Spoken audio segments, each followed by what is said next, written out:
Desde hace 3 días, circula por los círculos eclesiásticos romanos un número que nadie ha negado realmente, y que casi nadie en Roma quería particularmente oír. Esto no es cotilleo de pasillo, ni un rumor no verificado que se pasa de un iniciado a otro. Es el resultado de meses de investigación dedicada.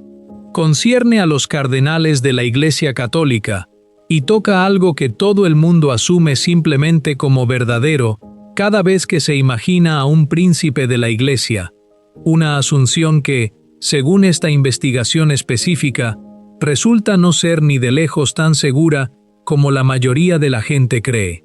Te daré el número real en un momento, pero primero importa considerablemente quién lo puso por escrito, porque sin ese contexto no es más que una cifra lanzada descuidadamente a las redes sociales.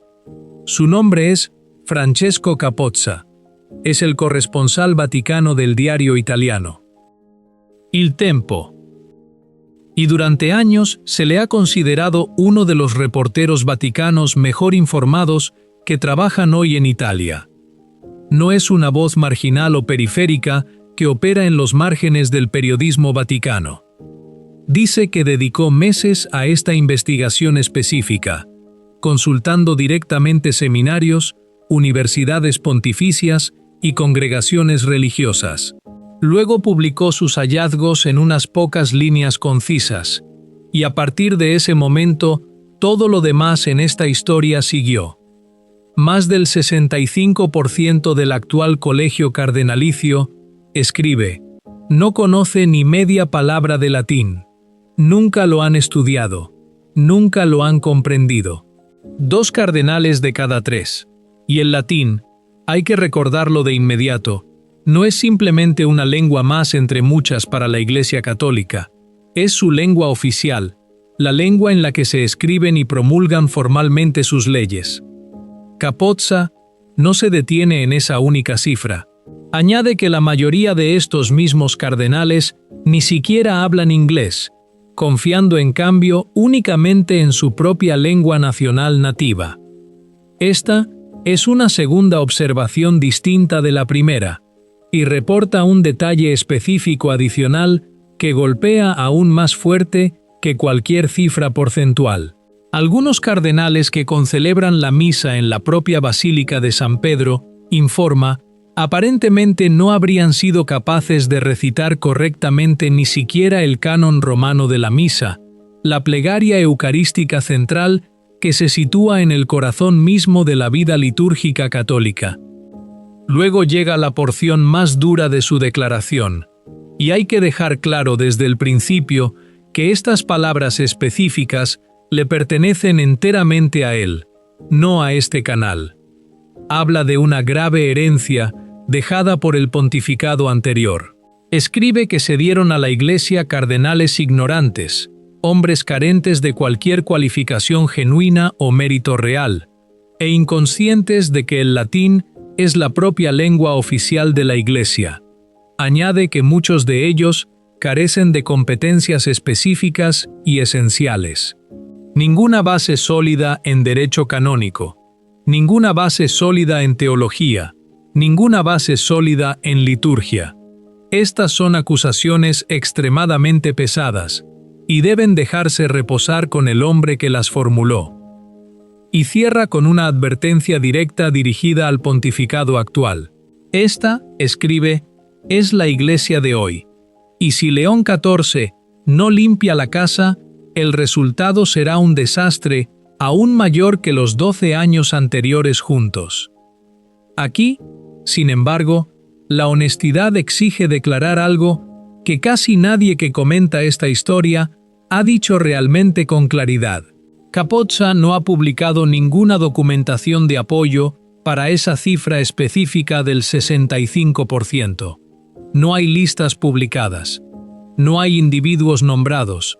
No hay una metodología públicamente verificable expuesta al escrutinio externo.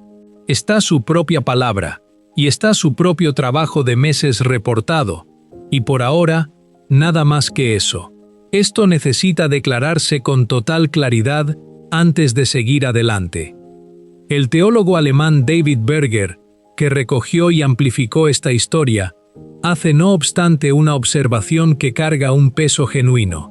Capozza, señala, no es un periodista inclinado al sensacionalismo, y sus evaluaciones anteriores han demostrado reiteradamente ser fiables con el tiempo. Y hay un segundo elemento aquí que es, de hecho, independientemente verificable. Desde que se publicó por primera vez ese número específico, no ha aparecido ninguna negación oficial en ninguna parte, ninguna corrección, ninguna aclaración, ningún dato alternativo ofrecido por el Vaticano ni por ningún cardenal nombrado o no nombrado. Silencio y nada más. Así que la primera pregunta, la de superficie, es sencilla. Incluso si la cifra resultara inflada, incluso si fuera solo la mitad de lo que reporta Capozza, un cardenal de cada 3, en lugar de 2 de cada 3, ¿cambiaría eso genuinamente algo fundamental sobre el problema subyacente? Porque el punto real aquí no es realmente el número preciso en sí mismo. El punto real es que nadie dentro de la Iglesia institucional ha sentido ninguna necesidad particular de dar un paso al frente y decir, esto es falso, aquí están las cifras reales. Y esto conduce directamente a la segunda pregunta, considerablemente más incómoda, la que sigue de forma natural a la primera. ¿Importa realmente el latín, en algún sentido sustantivo y práctico, o es esto simplemente la nostalgia de personas que lloran una era que ya ha terminado definitivamente? Durante casi 2 milenios, la legislación pontificia, el propio derecho canónico y los textos magisteriales autoritativos de la Iglesia se promulgaron en latín, y no por mera costumbre, y no por ninguna preferencia puramente estética. Una lengua que ya no evoluciona orgánicamente preserva la precisión teológica de una manera que ninguna lengua vernácula viva y en constante cambio puede garantizar genuinamente. Su vocabulario no sigue las modas pasajeras ni la deriva semántica de cualquier momento histórico dado. Precisamente porque sus significados permanecen fijos y estables a lo largo del tiempo, el latín es capaz de expresar verdades inmutables con una claridad que perdura a través de los siglos, más que desplazarse sutilmente con cada generación sucesiva de hablantes. Esta es la razón real, no la preferencia estética ni el sentimiento nostálgico. El Papa Juan XIII escribió sobre esto con fuerza en su Constitución Apostólica. Veterum sapientia. El latín, escribió, posee una dignidad, una estabilidad y una universalidad que lo hacen singularmente adecuado para expresar la unidad de la Iglesia. Y añadió algo que suena casi provocador a oídos contemporáneos. Pertenece, escribió, a la propia naturaleza de la Iglesia Católica, precisamente porque no pertenece a ninguna nación particular, y por tanto, permanece igualmente accesible a todos, independientemente de su propia lengua nativa. Una tercera pregunta sigue de forma natural, y es aquella en la que casi todo el mundo detiene su pensamiento prematuramente. ¿No fue, después de todo, el propio Concilio Vaticano II el que abolió el latín dentro de la vida de la Iglesia? No. Sacrosanctum Concilium. El propio documento del Concilio sobre la Sagrada Liturgia afirma precisamente lo contrario. El uso de la lengua latina, lee el documento, debe preservarse en los ritos latinos. Esa frase aparece directamente en el propio documento conciliar. El mismo concilio solicitó explícitamente que los seminaristas y el clero fueran formados suficientemente para comprender y usar activamente el latín. Los padres conciliares simplemente asumieron, como una expectativa básica e incontroversial, que cualquier obispo sería naturalmente capaz de leer los documentos de la Iglesia en su lengua original. En muchos seminarios, sin embargo, La instrucción en latín se ha reducido gradualmente a lo largo de las décadas intermedias a poco más que una formalidad. Un breve curso introductorio, ofrecido en el primer año de formación y luego abandonado en gran medida durante el resto de la formación sacerdotal del seminarista. El resultado práctico es que un candidato al sacerdocio, en un gran número de seminarios contemporáneos, nunca llega realmente al punto de leer un documento papal, un texto conciliar o una página de los padres o doctores de la Iglesia en su lengua original, en ningún momento de toda su formación. Y aquí la discusión desciende a un nivel considerablemente más profundo que la mera competencia lingüística. Lo que se pierde genuinamente en este proceso no es simplemente un fragmento de cultura clásica o un elegante logro académico. Es el acceso directo a las fuentes reales de la propia teología católica. Santo Tomás de Aquino comprendió con claridad que incluso el más leve desplazamiento en un solo término técnico podía alterar toda la comprensión de una doctrina construida sobre él. Palabras como gratia, persona, substancia, vei, natura, zampa, caritas, solo pueden aproximarse, nunca traducirse plena y precisamente, a las lenguas vernáculas modernas.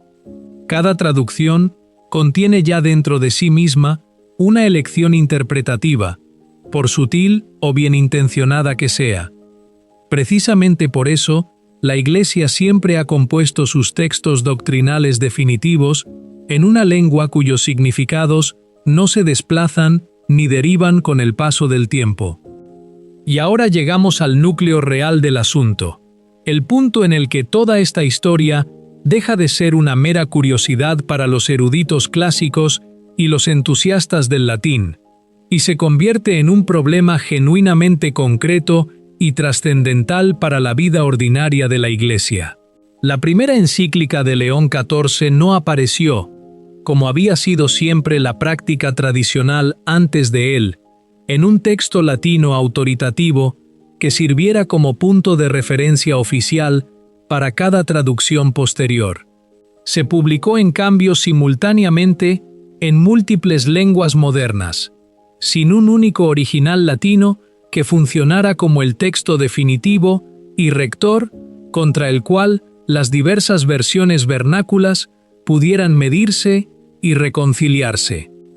Esto podría sonar, a primera oída, como un detalle puramente práctico y administrativo, y para mucha gente es genuinamente exactamente eso, una elección procedural menor sin ninguna consecuencia teológica real adjunta. Pero se abrió casi de inmediato un debate genuino en torno a una sola palabra específica que aparece directamente en el título del propio documento. Humanitas. Significa la especie humana biológica, la familia humana considerada colectivamente, la totalidad de los seres humanos tomados como grupo, o significa en cambio la naturaleza humana común misma, el fundamento mismo sobre el cual se construye toda la estructura de la ley natural y sobre el cual descansa en última instancia gran parte de la teología moral católica. Las versiones de la encíclica en distintas lenguas modernas sugieren matices de significado genuinamente distintos, y ninguna traducción única prevalece claramente como definitivamente autoritativa sobre las demás. Un original latino habría proporcionado un único punto de referencia fijo contra el cual cada traducción vernácula posterior pudiera medirse, verificarse y reconciliarse con confianza. En un momento de la historia de la Iglesia en que los propios fundamentos de la antropología cristiana están siendo cuestionados y contestados activamente desde múltiples direcciones simultáneamente, la precisión en los conceptos subyacentes que se usan no es ni remotamente un lujo académico reservado a especialistas con tiempo libre. determina directamente cómo se comprende realmente la doctrina por los creyentes ordinarios, y en última instancia, cómo se vive en la vida cotidiana concreta de los fieles. Una sola palabra ambigua, traducida de forma distinta a través de distintas comunidades lingüísticas, sin ningún punto de referencia autoritativo único disponible para adjudicar entre las versiones competidoras, puede permitir que todo un documento papal se lea de formas genuinamente distintas e incluso contradictorias, dependiendo de qué edición lingüística específica encuentre un lector dado. El Papa Benedicto XVI hizo precisamente este punto de forma reiterada a lo largo de su propio pontificado, y no solo cuando se dirigía a teólogos profesionales en entornos académicos, en su exhortación apostólica. Sacramentum Caritatis. Invitó explícitamente tanto a los sacerdotes como a los fieles laicos ordinarios a familiarizarse con los principales textos litúrgicos en su forma latina original. Para él, esto nunca fue un fin perseguido puramente por sí mismo, un ejercicio de erudición clásica desconectado de la preocupación pastoral genuina. Era, más bien, el signo visible y tangible de la propia catolicidad de la Iglesia, su genuina universalidad que se extiende a través de todas las naciones, culturas y lenguas de la tierra. Un cardenal africano, un obispo asiático, un teólogo europeo y un sacerdote latinoamericano pueden encontrarse todos juntos en el mismo terreno lingüístico exacto, una lengua compartida que no pertenece a ninguno de ellos exclusivamente como lengua nativa, y precisamente por esa neutralidad compartida, pertenece por igual y plenamente a todos ellos juntos como miembros de la única Iglesia universal. En este punto específico del análisis, la conclusión esperada y casi automática parecería escribirse sola sin mucha más reflexión requerida. ¡Qué escándalo! Los príncipes de la Iglesia ya ni siquiera conocen la propia lengua oficial de la Iglesia. Ese sería el titular fácil, la conclusión cómoda y satisfactoria que prácticamente se escribe sola, y ciertamente no carece de mérito genuino como una crítica seria de la formación contemporánea de los seminarios y de los procesos de selección episcopal a través de muchos países y diócesis distintos. Pero quizá la conclusión más verdadera y más genuinamente útil que se puede sacar de todo esto se encuentra en un lugar ligeramente distinto. El latín nunca fue realmente propiedad exclusiva de quienes gobiernan la Iglesia desde posiciones de autoridad institucional y poder visible. Pertenece, en el sentido más pleno y más significativo, a cada católico bautizado individual, independientemente del rango eclesiástico, de las credenciales académicas o de la proximidad a Roma. Y un padre que se sienta esta misma noche y enseña pacientemente a sus propios hijos el Pater Noster. Palabra por palabra, en la lengua que la Iglesia siempre ha usado para dirigir esa oración específica a Dios, está genuinamente salvaguardando esa herencia, de forma silenciosa y sin ningún fanfarria en absoluto, de manera considerablemente más fiel, en ese único pequeño acto doméstico que muchos de quienes simplemente y en silencio la han olvidado por completo mientras ocupan posiciones mucho más visibles y prominentes dentro de la propia estructura de gobierno de la Iglesia. Esta distinción importa enormemente y merece elaborarse con cuidado más que dejarse implícita o pasarse por alto demasiado rápido. Si las cifras reportadas por Caposa son exactas, incluso aproximadamente, lo que revelan no es principalmente un problema de fracaso moral individual por parte de ningún cardenal específico, la mayoría de los cuales presumiblemente nunca eligieron personalmente la formación particular que les tocó recibir décadas antes como jóvenes seminaristas que recorrían el plan de estudios que su propio seminario específico les ofrecía en aquel momento. Lo que las cifras revelan, si son exactas, es un fracaso más amplio y más genuinamente sistémico que abarca múltiples décadas de formación seminaria a través de muchos países distintos y muchas generaciones distintas de candidatos al sacerdocio. Una erosión lenta y en gran medida no comentada de un requisito formativo específico y antaño universal que el propio concilio había llamado explícita e inequívocamente a preservar y fortalecer, no a disminuir o abandonar en silencio por completo. Los hombres que eventualmente se convirtieron en los cardenales que describe Capozza no decidieron, en la abrumadora mayoría de los casos, como seminaristas individuales, saltarse o minimizar su propia formación en latín por pereza o indiferencia personal hacia la lengua. Fueron formados, a lo largo de muchos años de formación seminaria que se remontan a varias décadas en la mayoría de los casos, dentro de estructuras institucionales que ya, para cuando ellos mismos entraron en formación, habían reducido sustancialmente o en algunos casos documentados, casi eliminado por completo, la instrucción seria y sostenida en latín del plan de estudios ordinario del seminario. El fracaso genuino aquí, si la afirmación subyacente resulta exacta tras una verificación adicional, se sitúa considerablemente más arriba en la corriente que cualquier elección personal de un cardenal individual o su nivel particular de aptitud lingüística natural. Se sitúa dentro de las decisiones institucionales más amplias tomadas décadas atrás por rectores de seminarios, directores de formación y obispos diocesanos de muchos países distintos, decisiones que colectiva y acumulativamente produjeron, varias décadas después, un colegio cardenalicio sustancialmente menos equipado que las generaciones anteriores para leer los propios documentos oficiales de la Iglesia en la lengua en la que esos mismos documentos debían, al menos en principio, y según la enseñanza conciliar todavía vigente,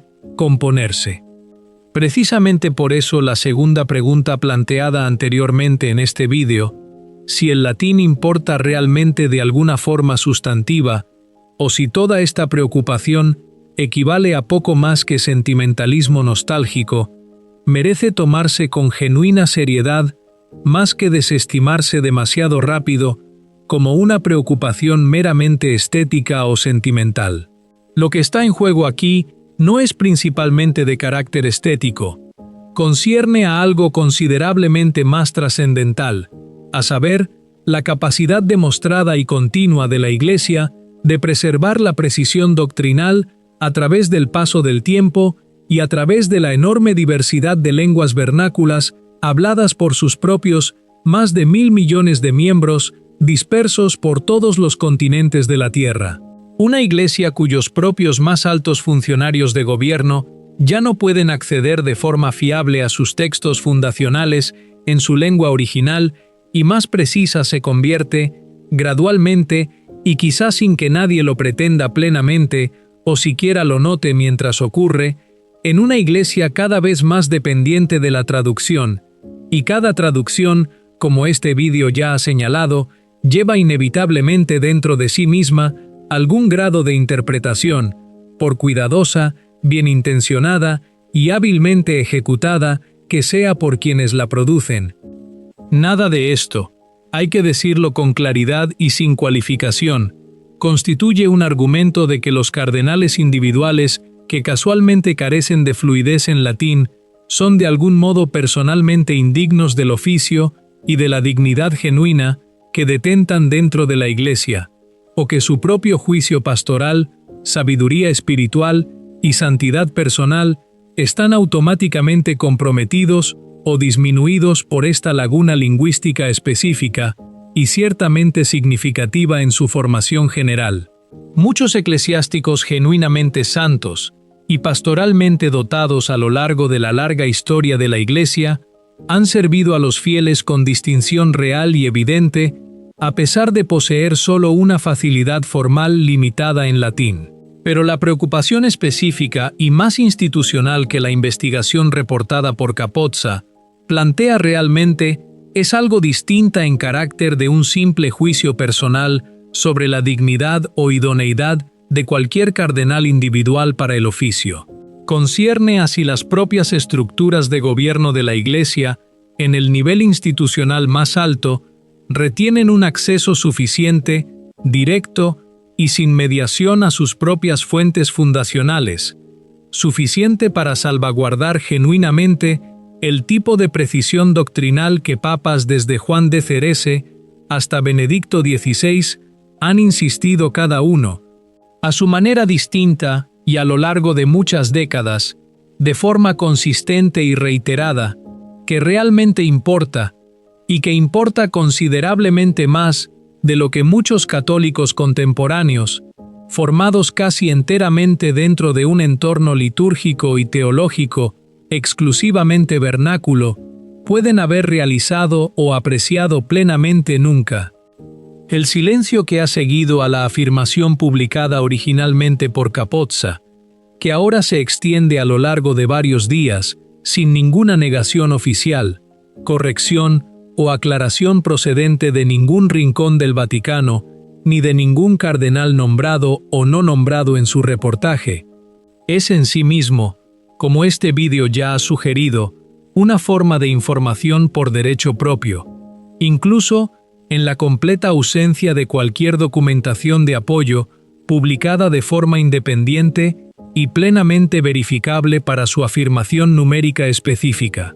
Ya sea que la cifra verdadera resulte ser finalmente el 65% o algo significativamente inferior a eso, o concebiblemente incluso algo superior, la pregunta subyacente y más fundamental que su reportaje ha colocado de lleno ante el público católico más amplio, permanece genuinamente digna de una reflexión sostenida y seria, independientemente de dónde se asiente finalmente ese número eventual. ¿Qué pierde realmente la Iglesia, en términos concretos y prácticos más que meramente abstractos o puramente simbólicos, cuando su propia lengua oficial y unificadora se convierte, gradualmente y casi imperceptiblemente, a lo largo de varias generaciones sucesivas, en una lengua genuinamente extranjera, incluso para muchos de aquellos hombres confiados con sus más altos y más trascendentales oficios de gobierno y autoridad de enseñanza? Quizá, al final, la respuesta más profunda y más duradera a esa pregunta específica no se encuentre realmente en Roma en absoluto, por trascendental y por genuinamente noticioso que el reportaje específico de Capozza indudablemente siga siendo. Quizá se encuentre, en cambio, en hogares ordinarios dispersos silenciosamente por todo el mundo, donde quiera que un padre todavía se tome el tiempo y haga el esfuerzo de enseñar a un hijo el Pater Noster. En las palabras que la propia Iglesia siempre ha usado, de forma fiel y sin ninguna fanfarria institucional en absoluto, manteniendo esa herencia genuinamente viva, al nivel de la familia ordinaria, bastante al margen de las competencias lingüísticas formales que los líderes más visibles y prominentes de la Iglesia puedan o no poseer actualmente y personalmente. ¿Qué opinas tú? Deja un comentario abajo. Amén. Que Dios te bendiga.